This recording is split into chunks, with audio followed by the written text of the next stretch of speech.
Now, Red Bull could be about to drop one of the biggest bombshells in F1 history. As teams lifted the covers on their 2024 runners, there was plenty of attention paid to reigning world champions Red Bull. But what Adrian Newey has cooked up could be about to shock the whole grid. Red Bull lift the covers.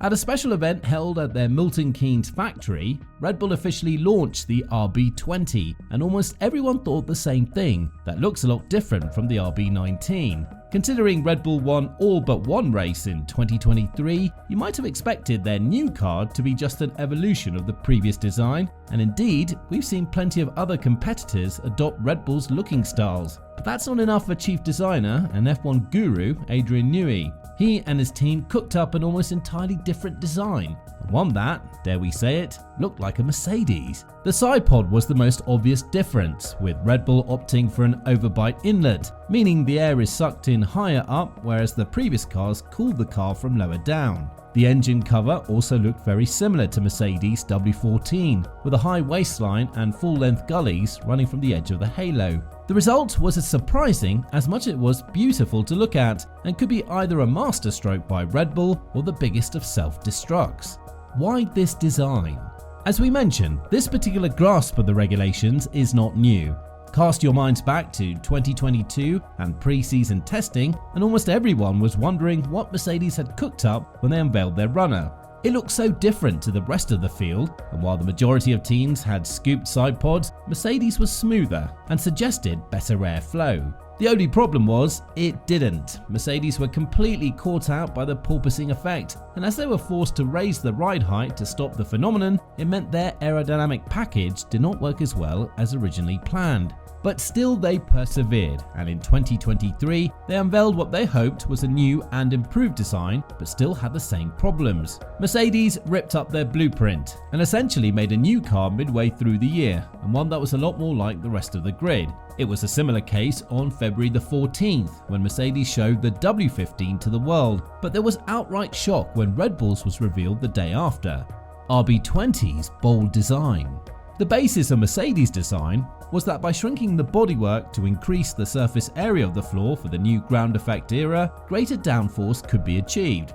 The problem was that the numbers produced in the wind tunnel did not line up to the real-world conditions. The result was an incredibly small operating window in which the car was fast, and as a consequence of that, they were rarely challenging for race wins. But clearly, Red Bull believed there was some life in that idea, and despite nearly perfecting one way of making an F1 car, they've been encouraged enough to abandon that in favour of a new design akin to Mercedes. As to why it did not look like that immediately, that's because Red Bull believed that hot weather makes a zero-pod design less optimal. Considering the first 3 races are in Bahrain, Australia and Saudi Arabia, they have therefore gone for a halfway house design, which they hope will be good enough to see them through to the 4th race in Suzuka. Suzuka has been moved up the calendar this year and will now be the 4th race on the schedule, meaning a sudden drop in temperature from the opening 3 Grands Prix, and that's where Red Bull will deploy their secret weapon.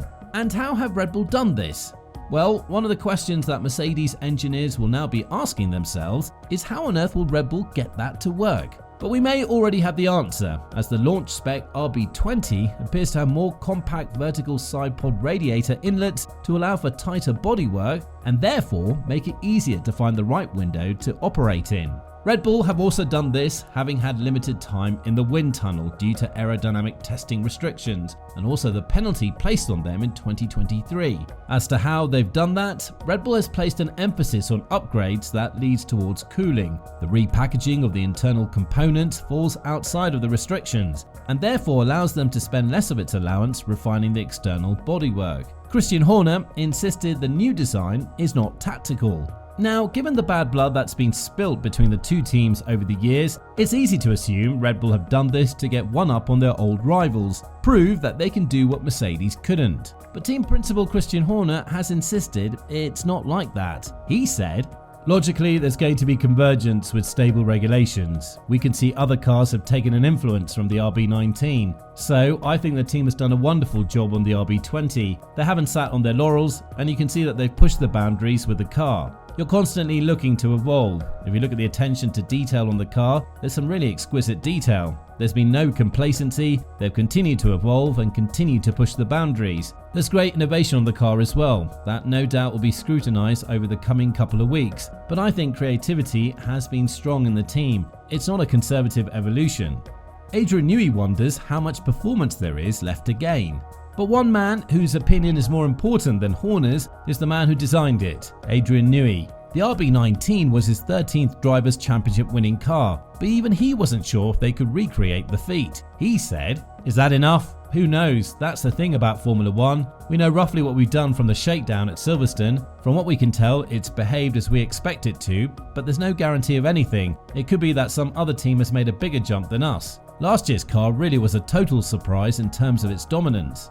Horner warns about a Mercedes downfall. Now, just a few years ago, it would have seemed incomprehensible that Mercedes could be nowhere near the title race. And yet, 2024 could be their third season in a row where they're not fighting for titles. Horner too was wary of that. He said, "Let's not forget, Mercedes have annihilated the opposition for 7 years. 7 years they've destroyed, everybody. And finally you start to see problems. Everybody's quite enjoying this. It's a horrible feeling, that suddenly you're just part of the scenery, you're not competing. And that takes an adjustment, and that can cause self-doubt, and it can create a whole bunch of emotions that haven't been there, that haven't been prevalent previously. You start to see cracks." What have Mercedes done instead? As for Mercedes' 2024 car, that too is a big change from what we've seen previously, but one they hope will bring performance. Speaking during the launch, Technical Chief James Allison said it was like climbing Mount Everest, but it was possible. He said, "I think Toto drew the comparison between climbing Everest and the challenge we have in front of us. That's a fairly apt comparison, because Everest is the sternest of challenges, but it is nevertheless something that's possible to do. I think that's how we're taking this, as something which is where we're absolutely a challenger rather than a favourite. But nevertheless, we hope we've done a good job with the new car. We hope we've addressed some of the shortcomings that were so publicly on display with it last year." Those changes are most visible with a totally reconfigured side pod shape. The Silver Arrows also have new pushrod operation for the rear suspension and have moved the cockpit position further back, something which Lewis Hamilton has been pushing forever since first driving the 2022 car. There are also changes to the way the new front wing is mounted to the nose and changes to the rear wing, chasing better straight-line speed boosts from the DRS, something Red Bull was particularly strong at in 2023.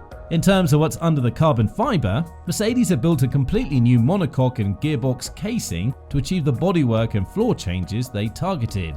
Allison explained how they came to those decisions. The design of any car is an iterative process, and a long one at that. It stretches back to last year. A new car enables the team to make bigger alterations that are not possible during the season. These are decisions that are taken during the preceding summer. A big focus has been on improving the previous car's unpredictable rear axle. We worked hard to ensure that both axles, but particularly the rear axle, retained better control of the tyre than on the W14. There's also been some housekeeping on areas in which we had room for improvement, including the DRS effect and pit stop performance. We feel like we've had a good winter, but F1 is a relative game and only time will tell how big of a step we've made. We're focused on getting the most from the car we launch, but we're excited by the development rates that will follow as the regulations are still young and opportunities abound. Well, as to whether that's enough to catch Red Bull, we'll only know that at Lights Out in Bahrain.